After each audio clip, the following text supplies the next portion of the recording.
Hello, St. Peter's. Welcome back for another summer reading adventure. This is number 4. Can you believe we're already on number 4? My friends are having so much fun. We're still lounging on the chair in the backyard. This time we moved it into the shade because it's going to be very hot today. So make sure you have your water. All right, my friends are here. We have Ralph, Magic Monkey, Daisy sitting over there, our new friend Douglas the squirrel, and of course the Pig of Joy is here with her jar of joy so we can spread some joy when we're finished with our story today. Let's see what's in the pack. Oh, it's kind of heavy today.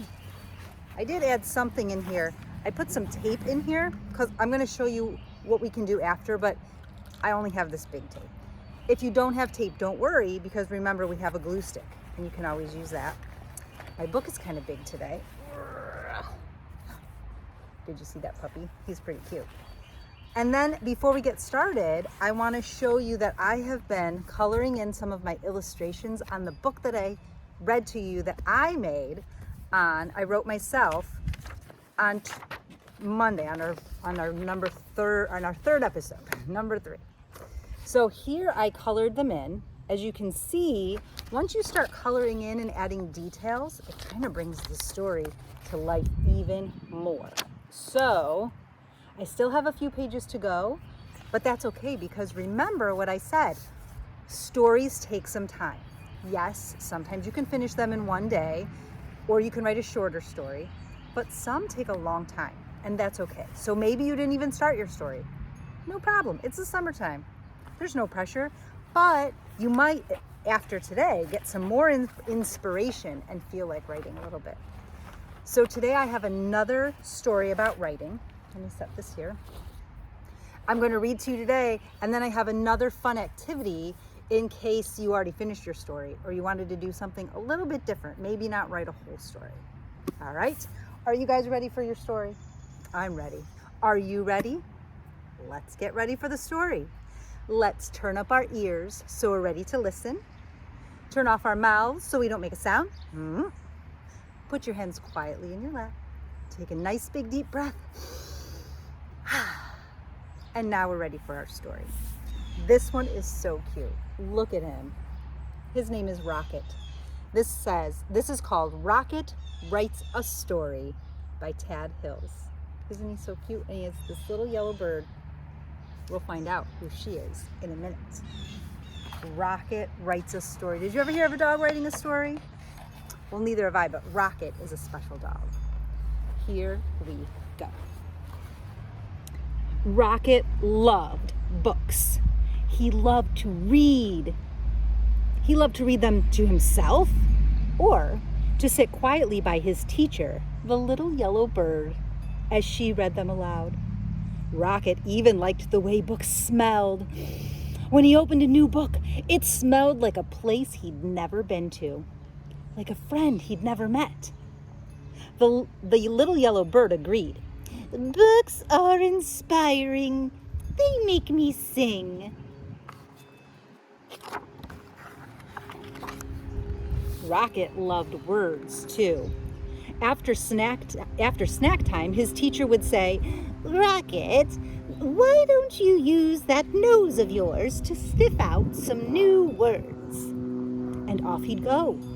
He'd fetch some nice ones like buttercup and bug and feather and tree. I'm looking for words, Rocket would announce to anyone who would listen.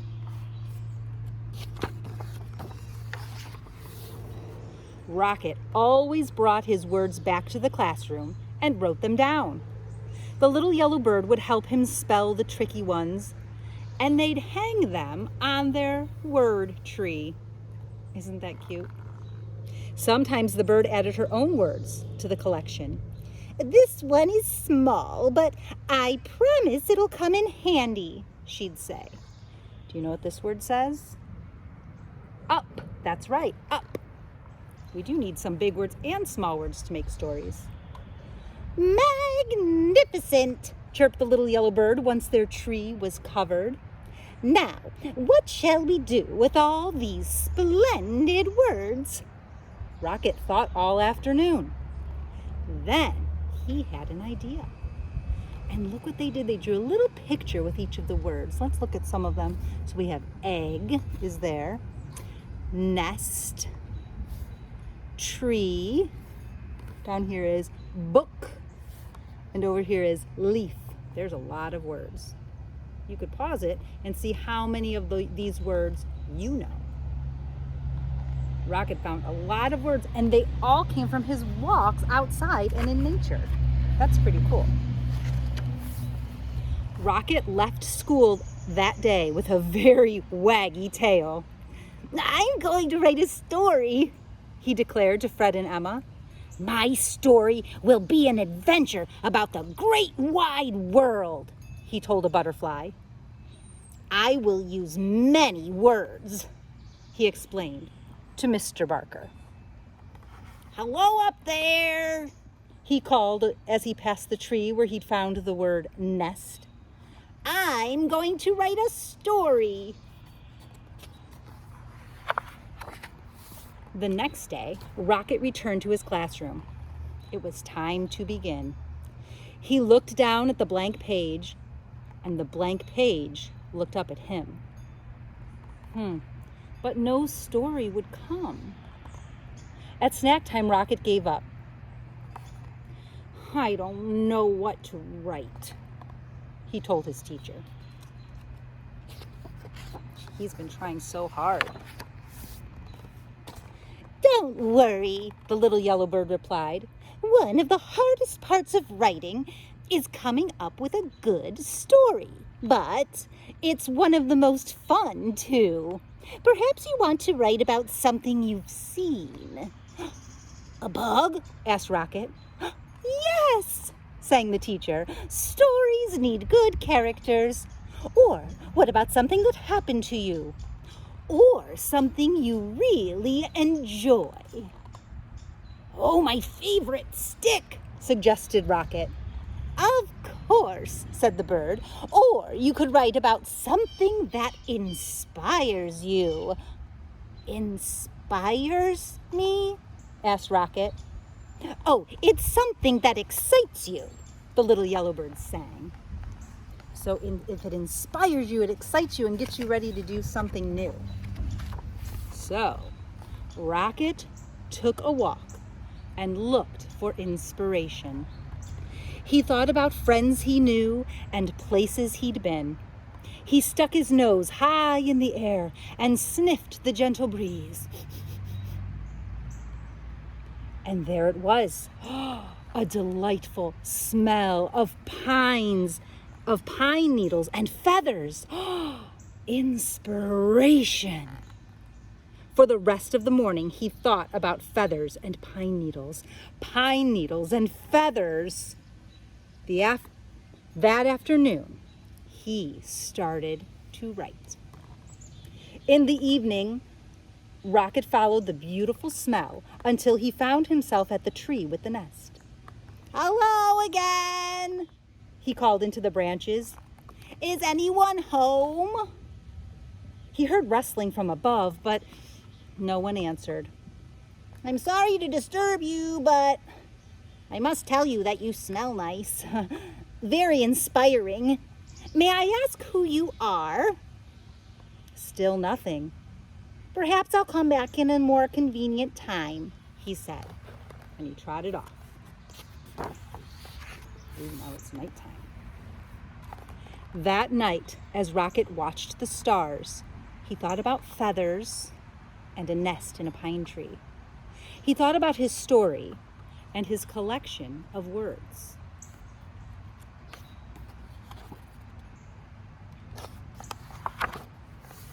On his way to school the next day, Rocket was surprised by what he saw. A brand new word, he said, and it's already written down. It says, do you see it down here? Somebody wrote it out in sticks. He tried to sound the word out. Owl, came a quiet voice. It says owl. That's me. Do you see her up here? There she is. She sounds shy. Oh, thank you, Owl, Rocket called. I'm always looking for words, and this one's a beauty. Rocket ran all the way to his classroom. O-O-W-L, owl. Now there's a word you don't hear every day, chirped the little yellow bird. Only 3 letters, but what a word. It was a present, explained Rocket, and he added the new word to his story.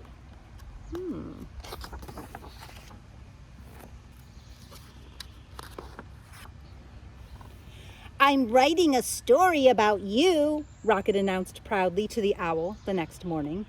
The owl poked her head out of the nest, and for the first time, Rocket saw her friendly face.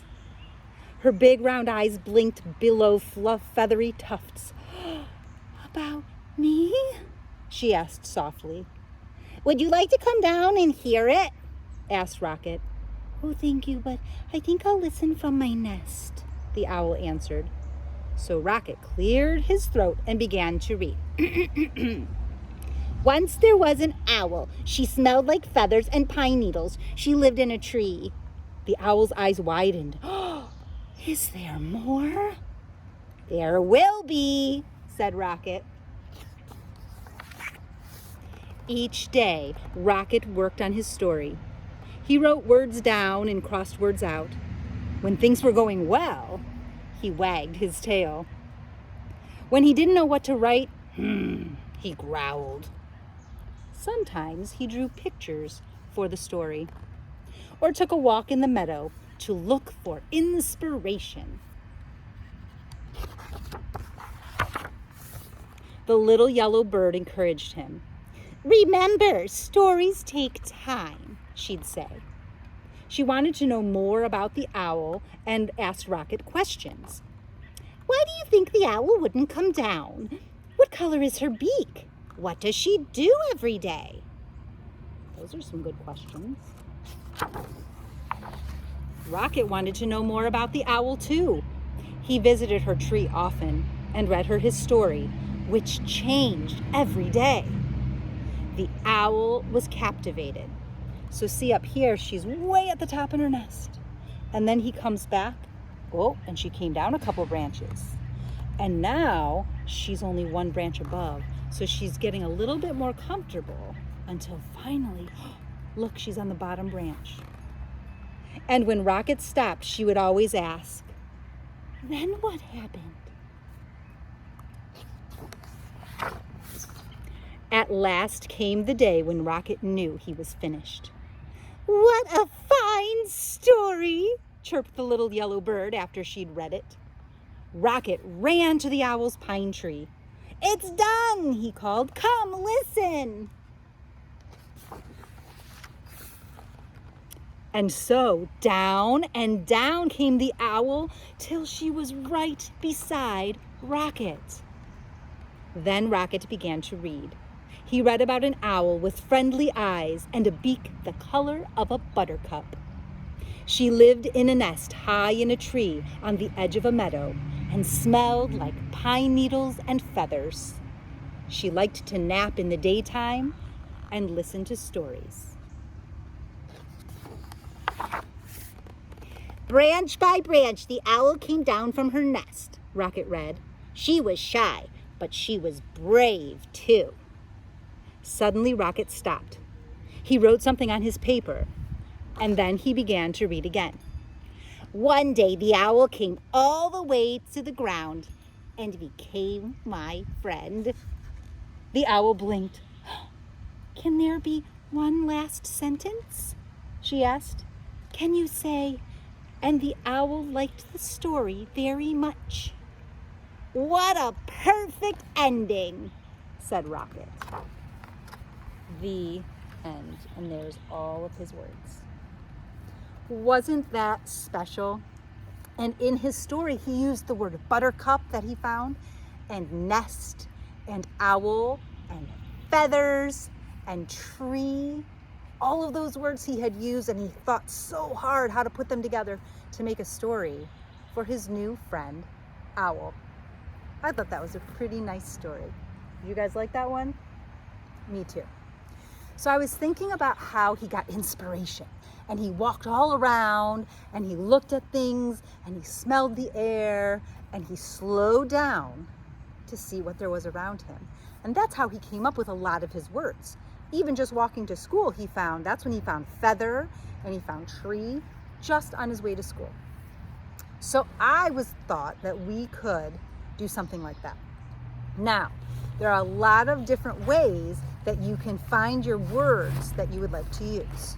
So remember, we have our little notebook, and I wrote some things down the other day when we were talking about inspiration. I wrote down trees, big backyard, and friends. But I thought, what if we wrote one word on each page? I'm going to use a marker so you can see it better. So when I look around, first I'm going to listen. And you know what I hear? Lots of birds. So I'm going to write birds on my notebook paper. There's my first word, birds. And then I could draw a little picture of a bird. Birds have little feet. Put some wings on my bird. Because remember, they had pictures for every word. All right, let's see what I can see. How about flower? That's a good word. Flower. So I'm going to write the word flower. This is a big word, so someone might need to help you. Flower. Flower. Then I could draw a flower. I like the kind of flowers with the big petals, kind of like a daisy. Does it need needs some leaves and a stem? Flower. Okay, let's do one more. What else? I don't see any clouds in the sky. Do you know what I see over there? A butterfly. What a good word, butterfly. Now that is a compound word, so it's really big. I'm gonna have to write a little bit smaller to fit it on my little page. Butterfly is B-U-T-T-E-R-F-L-Y.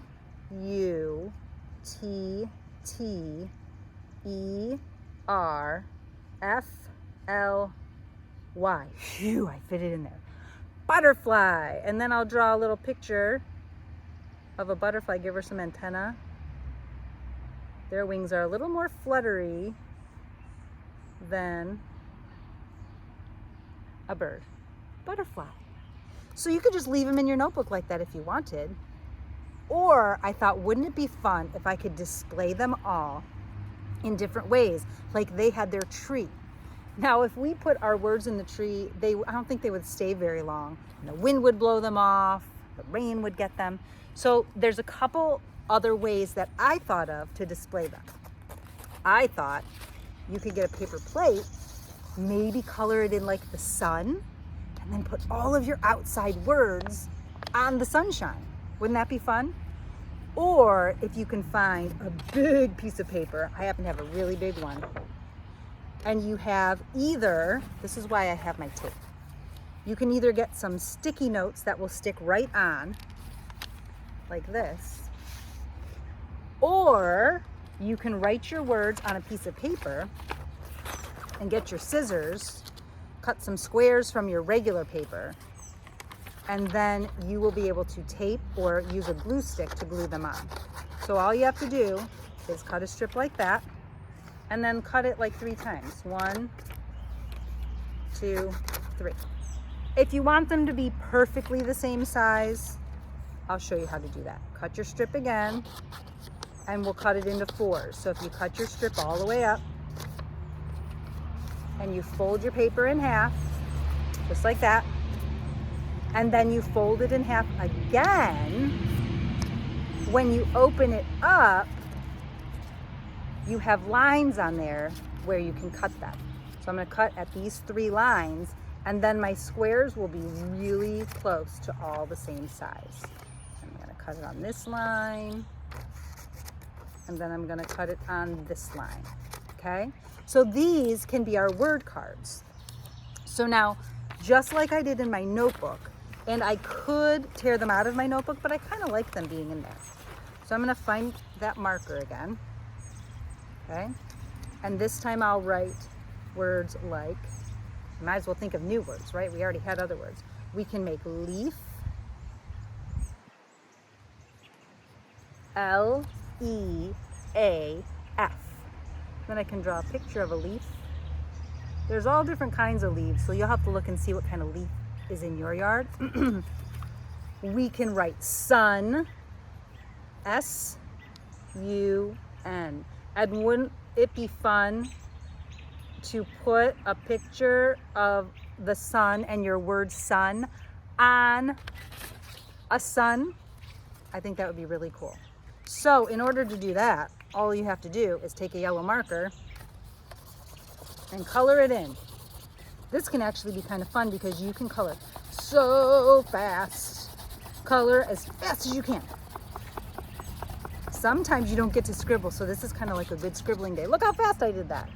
So I would fill it all the way in. Actually, these can be your sun rays coming out, so you can go out this way with this part. See how it's coming out? That's pretty cool. Zoom it all the way out. Now, I'll take more time and finish coloring it, but I really want to show you.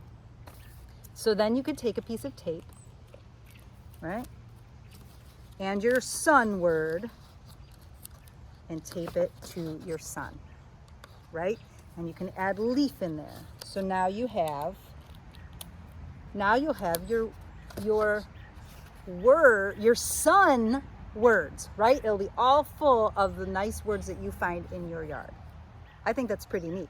If you see something and you don't know how to spell it, like feather, that's a tricky word, or plant, or worm, then you could ask somebody to help you. Now, when you make your little pictures, I did mine fast because I know you want to go and get started. So your pictures, you could use other colors. You could make it look so amazing. I know you can. And if you don't have a paper plate, like I said, just use a piece of paper. If you don't have a giant piece of paper, that's okay. You can use a regular piece of paper. All right? Anything will work. It's your creation. If you only have regular paper and you're like, oh, but I really wanted something else. Guess what? On this paper, you could draw, my black marker. You could draw a tree like this. So you're gonna start at the bottom and just go up and then start on the other side and kind of curve up again, zoop, right? Then you're gonna put a few more so they look like branches like that coming out of your tree. Now, all of a sudden, I'm gonna take, I don't know if I have a green marker, so I might have to use a green crayon. I don't have all the colors of markers, but that's okay. I do have all the crayon colors. So then if you take a green crayon, you can make your leaves however you want. Trees can look all different ways and color it in. So now you have a leafy green tree, and guess what? You'll be just like Rocket, and you can put your words on your tree. Look at that. Leaf and sun. So it's okay if you don't have big paper. It's okay if you don't have a paper plate. These are just different ways that you can share some of the words that you find when you go on a little nature walk. Write them all down, put them on your word tree, put them on your word sun, however you decide to make it. And if you do make a word tree or a word sun, share it with us, put your picture in the comments so we can see what an incredible project you made. Isn't that fun? I had fun doing that. I'm gonna put some of my markers away, and then guess what? It's time to get out your summer reading log. We have completed another story. So let me find mine in my pack. Here it is. We are ready to color in the 4th picture. So far, we have done our monkey. We've done the bird to make it look like Igor when we read that story. And we did the tiger because we had a cat in our last story. Well, today we had a dog. Let's see. I don't see a dog, but maybe it can be a hippo instead. Look at that hippo. Let's do our hippo. I think we're gonna make the hippo pink. What do you think? A pink hippo sounds pretty fun to me. So, here's our hippo. We're gonna color him in so gonna look like a bubblegum hippo. I like it. Coloring him in. You know what? Maybe we'll give him a different color toenails because you can really see his toenails down there. Color his little ears. Okay. And then let's give him, oh, this is gonna be fun. Which color should we do? How about, ooh, this. Ooh, this is called blue-green. Sometimes it's called teal. So a blue or a green, whatever you have. It's kind of more blue than green. Look at that, gave him a little pizzazz. A pink hippo with some blue-green toenails. I like it. Wow, our animals are coming along. This is fun to color this in as we go. We're gonna have such a colorful menagerie. That means a big group of animals. Okay, we only have one more thing to do, and that is to spread our joy. Are you ready, Joy? Me too. Let's do it. All right, we have some of those new ones in there. Let's see if we pick some of those out today. I don't know. We've been picking out Tino's ideas. Let's see what we can find today. Oh, I didn't have one. All right, let's try this one. This one says, be a helper. Wow, and we're going into a holiday weekend. Monday's the 4th of July. What a great time to be a helper. Maybe you're having a picnic, or maybe you're going somewhere and you can help make something that you're gonna take to eat and share with friends. Whatever it is, maybe you could help wash the car, do some outside chores while you're on your nature walk. Maybe you could pick up sticks that fell in the yard. There's so many ways to be a helper. And if you're not sure what to do on your own, just ask your mom or your dad or your grandma, ask your babysitter, whoever you're with during the day, how can I help today? They will be so happy and excited that who knows? Sometimes you get little treats after you're a helper. Being a helper is always a way to make yourself feel good and the person that you're helping. What a great way to spread our joy. I like that one. Okay, boys and girls, it's time to go. It's time for you to go find some inspiration, get those words, make your word trees, make your word suns, and share with me what you've come up with. All right? So have a fabulous weekend. I will see you again on the 4th of July. And don't forget, until next time, keep spreading your joy.